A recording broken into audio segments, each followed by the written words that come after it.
연애하는 동안 관심도 가지지 않았고 물어보지도 않았던 저희 문제일 수도 있겠네요. 남자친구의 청혼을 승낙하고 난 뒤에야 상견례 날짜 잡기 직전에 남자친구 부모님께 인사드리기로 했는데 그때서야 남자친구가 자기가 사실 홀어머니 밑에서 자랐다는 사실을 털어놓았습니다. 남자친구가 편모스라에서 자랐을 거라고는 정말 상상도 못했어요. 남자친구는 약간 철부지 같은 이미지가 더 컸거든요. 남자친구 밑으로 여동생이 한 명 있으니 집안에서는 제일 큰 남자잖아요. 제 선입견일 수도 있지만 어쨌든 집안의 유일한 남자인데 믿음직스럽거나 어른스러운 모습이 별로 없었어요. 그런 선입견 때문에 남자친구 부모님이 두 분 다 계시겠다고 생각한 제가 다 부끄럽기는 했습니다. 왜 미리 말해주지 않았냐고 물어보기도 그렇더라고요. 왠지 편부모 가정에 대해서 제가 색안경을 쓰고 보고 있다는 느낌을 줄까 봐서요. 다행스럽게 남자친구는 말 안 해도 될 일 같아서 먼저 말 안 한 거라고 대충 웃으며 넘겼습니다. 여하튼 결혼 허락 때문에 남자친구를 저희 집에 먼저 소개시키게 되었습니다. 말씀드렸다시피 조금 철부지 같기는 하지만 그 특유의 능글스러움으로 저희 부모님부터 저희 오빠까지 다 휘어잡더라고요. 결혼 허락을 받은 그날의 분위기도 참 좋았고 제 가족들도 다 남자친구를 마음에 들어라 했습니다. 저희 부모님도 남자친구가 홀어머니 밑에서 자랐다는 부분에 대해서는 크게 신경 쓰지 않는 분위기였어요. 편부모 가정에 대해서 안 좋게 생각하는 어른들이 많다고 들었고 저희 부모님도 그런 사람들 중 한 명인가 노심초사했었는데 남자친구를 있는 그대로 봐주시니 다행이다 싶고 괜히 뿌듯하더라고요. 어머니가 사실 요리에는 솜씨가 영 없으신 편이에요. 평생 어머니가 한 반찬보다 반찬 가게에서 주문한 반찬이나 할머니가 해다 주신 반찬 위주로만 먹었고요. 어머니께서도 옛날부터 집에 돈이라도 있어서 얼마나 다행이냐고 밥은 밥솥이 해주니까 괜찮지만 돈 없었으면 맛없는 밥 먹으면서 자랐을 거라고 농담처럼 이야기하시고는 했습니다. 그런데 저희 집에 인사하러 온 남자친구가 그걸 보고 문화 충격을 받은 듯 엄청 놀라더라고요. 자기들은 반찬 가게에서 반찬 사 먹어본 적 한 번도 없다고 하면서 남자친구 어머니께서 전부 다 선수 음식을 해줬다 말하더군요. 어머니가 남자친구하고 남자친구 여동생 공부시키고 먹여 살리면서도 꼭 반찬은 조미료 같은 건 넣지 않고 손수 차려주셨다고 하더라고요. 홀어머니 몸으로 돈 벌어서 자식들 키우는 것도 힘들 텐데 퇴근하고 와서 밥이며 반찬이며 다 해주셨다니 속으로 엄청 대단하신 분이구나 싶었습니다. 아무튼 저희 어머니는 요리를 전혀 못하시기 때문에 그날 남자친구 소개시키면서 식사는 주변에 있는 데서 배달음식만 잔뜩 시켜서 상을 차려냈어요. 저희 어머니도 남자친구한테 솔직하게 당신이 손재주가 없어서 배달로 시켰는데 문제 없겠냐고 물어보셨고 남자친구도 능글맞게 잘 받아쳐주면서 그날 분위기는 둘도 없을 정도로 좋았습니다. 한참 즐거운 자리가 끝나고 어머니도 아버지도 술에 알딸딸이 취하셨어요. 살짝 약주를 하셨거든요. 정리할 때가 돼서 부모님께는 저희가 정리할 테니 들어가 쉬시라고 하고 저희 오빠와 남자친구, 저 이렇게 셋이서 뒷정리를 하게 되었습니다. 뒷정리하면서도 남자친구는 저희 오빠한테 벌써부터 매형 부르면서 특유의 친화력을 보여줬고 저희 오빠도 남자친구를 맘에 들어라 했지요. 처음 소개시킨 이후로는 둘이서도 몇 번 만나서 술도 같이 마시고 그랬던 것 같아요. 솔직히 어렵고 부담스러울 수도 있는데 제 가족들한테도 허물없이 잘 대해주는 모습이 참 좋았습니다. 이대로 결혼해서 같이 지내게 된다면 더할 나위 없이 좋겠다는 생각도 하고 있었어요. 그 후에 제가 남자친구 어머니에게 인사를 드리러 갔습니다. 남자친구의 여동생은 지방에 있는 대학교에서 학교를 다니고 있어서 따로 만나보지는 못했네요. 남자친구의 어머니 또한 제가 생각한 대로 좋은 분이신 것 같더라고요. 남자친구 아버지 돌아가시고부터는 여자 혼자 몸으로 가족들 먹여 살리고 자식들 뒷바라지에 대학 공부까지 다 시켰으니 정말 대단하신 분처럼 느껴졌어요. 그런데도 독해 보이지도 않았고 여유롭고 너그러워 보이는 인상이 참 감명 깊었습니다. 아무튼 양가의 소개도 별 문제 없이 마쳤고 곧 이어서 상견례 날짜가 잡혔습니다. 상견례 또한 별 문제 없이 지나갔어요. 남자친구의 여동생은 학교 문제로 인해 상견례 자리에도 불참하게 되었습니다. 저희 부모님의 저희 오빠까지 해서 저희 쪽에서는 4사람이 나왔는데 남자친구 쪽에는 달랑 남자친구 어머님하고 남자친구 둘뿐이었으니 남자친구가 상견례 날에 그랬던 부분이 서운했나 봐요. 하지만 그건 제가 어쩔 수 없는 부분이었으니 뭐라 딱히 해줄 말은 아니었습니다. 상견례 날짜를 갑자기 잡아서 한 것도 아니고 미리 이야기가 되었던 날짜였는데 솔직히 남자친구 여동생이 학교 핑계로 안 나왔던 거잖아요? 차라리 동생이 안 나오기로 했다. 저한테 미리 말이라도 한마디 해주고 우리 가족 4명 있는데 자기들은 2명뿐이라 조금 그렇다는 말이라도 미리 해줬다면 제가 오빠한테 상견례 날에는 빼고 봐야겠다고 미리 양해를 구했을 겁니다. 그리고 그거 이해 못해줄 저희 오빠도 아니었고요. 동생이 나오는지 안 나오는지도 모르는 상황에 그걸 서운하다고 제게 말한다고 한들 제가 남자친구한테 가족이 많아서 미안하다고 사과할 수 없는 노릇 아니겠어요? 그래서 딱히 그 부분에 대해서 내가 생각이 짧았다는 말도 하지 않았고 그랬구나 하고 넘기고 있었습니다. 남자친구 마음 편하라고 대충 사과해주기엔 제가 눈치 없다고 말하는 것 같고 저희 가족들이 염치가 없다고 대답하는 것처럼 느껴져서 할 수가 없었어요. 그런데 남자친구가 화목한 우리 가족들을 보니 마음이 아팠다고 하더라고요. 당장 자기 여동생도 상견례가 그렇게 큰 행사는 아니지만 가족이면 참석해 줄 만한 일인데 나와주지도 않았다고요. 제가 저희 부모님 보리차 같은 거 하나씩 챙길 때 우리 엄마는 챙겨주는 사람 하나 없어서 쓸쓸해 보였다고 하더라고요. 그 마음이 이해가 가다가도 안 가더라고요. 당장 지가 손이 없는 것도 아니고 발이 없는 것도 아닌데 자기 부모님 물 한 컵 챙겨주는 게 그렇게 어려운 일인가 싶었습니다.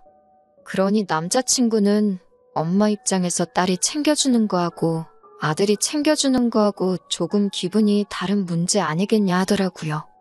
그 말은 안 나온 여동생한테나 하지 왜 저한테 서운하다고 저러고 있는가 싶었어요. 그런데 남자친구는 난데없이 제가 저희 부모님 챙길 때 우리 엄마도 챙겨줬으면 얼마나 좋았겠냐고 하면서 저를 원망하더라고요. 그러니까 왜 자꾸 자기가 했으면 되는 걸 가지고 자리에 못 나온 여동생 탓을 하고 그걸 하다못해서 이제는 남의 집 자식인 나한테까지 뭐라고 하냐 했습니다. 지금이야 남의 집 자식이지만 이제 며느리 될 사람인데 진작부터 잘하면 조금 좋냐는 거예요. 100번 양보해서 빗물잔에 저희 부모님 물만 따라드린 게 제 잘못이라고 쳐도 남자친구도 상견례 자리에서 잘한 거 하나 없거든요. 뜨거운 뚝배기가 나오고 직원분께서 테이블을 건너갈 수 없으니 맞은편 남자친구 앞쪽 자리에 놔달라고 부탁을 했어요. 어려운 일 아니니까 저희 어머니가 그 뜨거운 뚝배기 받아서 옮겨주는데 남자친구는 그 상황에 일어나서 받을 생각은커녕 자기 앞에 놓인 밑반찬 접시 같은 것 정리해서 자리 만들 생각도 안 하고 언제 내려놓으시나 멀뚱히 보고만 있었거든요. 남자친구 어머님이 그 모습을 보고 허둥지둥 저희 어머니한테서 뚝배기 받으셔가지고 남자친구한테 앞에 자리 좀 만들라고 해서 남자친구 앞에다가 놔주셨어요. 정작 자기도 장모님 되시는 분이 자리에서 무릎 대고 일어나서까지 자기 먹을 음식을 건네주는데 일어나서 받을 생각조차 없던 놈이 똥 묻은 개가 겨 묻은 개 나무란다고 저한테 며느리로서 싹싹하게 좀 해주면 좋겠다고 부탁을 하는 게 참 어이가 없더라고요. 남자친구를 좋아하는 건 좋아하는 거고 짚고 넘어갈 건 짚고 넘어가야겠다는 생각이 들어서 한마디 했습니다. 그랬더니 남자친구가 묻는 말에는 대답을 안 하고 어머니께서 자기 혼자 키우느라고 고생이 얼마나 많았는 줄 아냐면서 자기 인생사를 눕기 시작했습니다. 그러면서 이제는 결혼 후에 며느리 효도를 받아야 할 텐데 이런 사소한 거 한두 개 정도 미리 하면 어디가 덧나냐고 자기한테 뭐라고 한다고 툴툴거리는 거예요. 효도면 효도지 며느리 효도는 또 뭐냐고 따졌습니다. 그랬더니 어머니가 남편도 없이 혼자서 자식들 키우는데 얼마나 힘드셨을지 감히 예상이나 가냐고 하는 겁니다. 그런데 동생은 지방에 내려가서 공부하고 있고 자기까지 결혼해서 나가면 어머님이 혼자 남게 되지 않겠냐고 하더라고요. 며느리 효도에 어머님이 혼자 남게 되는 것까지 무슨 말을 하려는지 괜히 감이 오더라고요. 그래서 남자친구가 말 꺼내기 전에 먼저 말했습니다. 어머님이 걱정이 돼서 결혼을 못하겠다고 하는 말이냐고요. 그랬더니 화들짝 놀라가지고는 그건 아니라고 하더라고요. 또 입을 열려고 하길래 주말 부부를 하자는 거냐, 아니면 어머님이 재혼하실 때까지 우리 결혼식을 미루자는 거냐 했더니 또 잔뜩 당황해서는 그것도 아니라는 겁니다. 결론은 어머님이 혼자 남는 게 안쓰러우니 우리가 결혼 후에는 어머님 집에 들어가서 살면 어떻겠냐는 거예요. 솔직히 남자친구 어머니가 홀어머니라는 말을 들었을 때 상황이 여의치 않게 되면 모시고 살 생각도 가지고 있었습니다. 반대로 저희 아버지와 어머니가 나이 차이가 꽤 많이 나는 커플이기 때문에 나중에 저희 어머니 혼자 남게 되신다면 똑같이 모시고 싶은 생각도 가지고 있었고요. 그런데 결혼하자마자부터 모시고 살고 싶다는 생각은 아니었습니다. 남자친구 어머님도 아직 경제활동을 하고 계시는데 더더욱이 그 일을 그만두라고 하고 생활비까지 내드리며 모시고 살고 싶은 마음은 없었습니다. 그리고 남자친구 말이 며느리 효도받고 며느리가 싹싹하게 이런 말 하는 거 보니 자기가 효도할 생각은 하나도 없고 전부 저한테 대리효도 시키고 싶은 마음밖에 없는 걸로 보이지 않았거든요. 저희 부모님께 처음 소개시켰던 날에 뒷정리할 때 보니 분리수거도 똑바로 못하더라고요. 페트병에 비닐 붙어 있는 거 떼야 하는 건지도 모르는 걸 보니 집안일이라고는 하나도 해본 적 없던 것처럼 보였어요.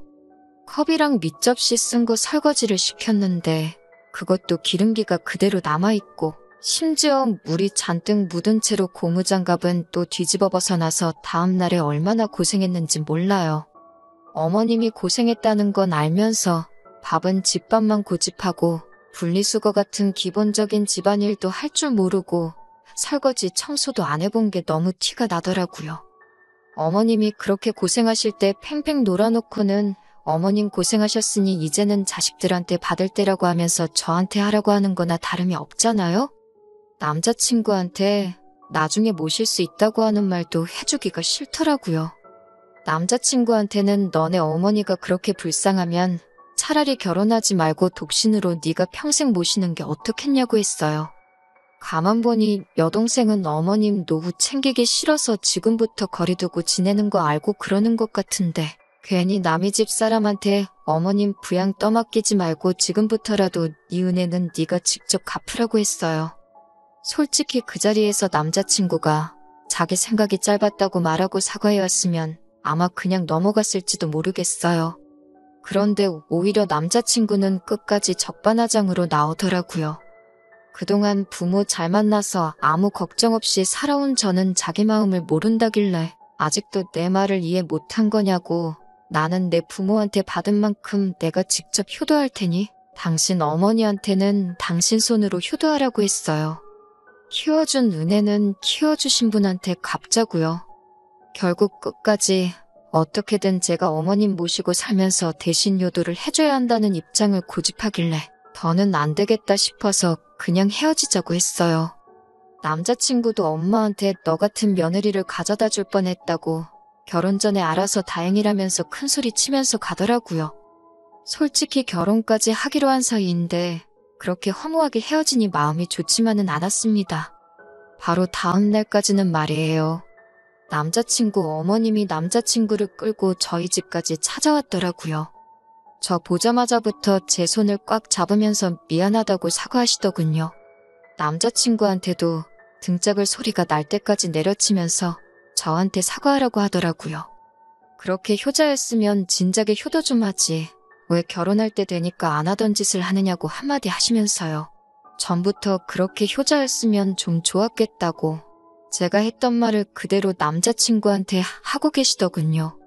어머님은 저한테 자기가 노후에 효도받을 생각도 없고 애들 대학 공부시키느라 힘들었지만 그동안 착실히 준비했기에 당신 노후 준비도 다 되어 있다고 남자친구가 말한 것처럼 모시고 살 필요도 없고 앞으로도 노후 같은 것 또한 제가 걱정할 거 하나도 없다고 하십니다.